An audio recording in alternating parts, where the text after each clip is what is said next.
এই দেখো আজকে আমি ভাত খাবো মুরগির মাংস দিয়ে। মুরগি এই যে, সাথে লাউ। আজকে দুপুরের খাবার এটাই। অল্প করে ভাত নিছি, বেশি নিইনি, শরীরটা ভালো না। লাউ দিয়ে একটু খাই, বিসমিল্লাহ।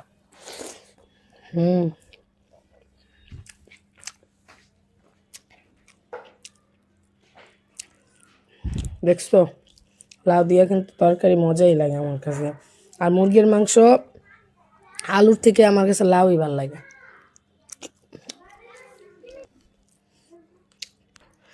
এই যে মাশাআল্লাহ, খুব ভালো হয়েছে তরকারিটা। এই দেখো, বুঝছো?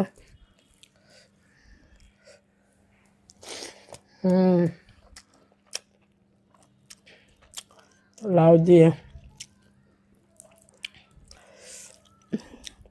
মুরগির মাংস, আলু দেওয়ার থেকে লাউ দিয়ে খাবা, অনেক মজা।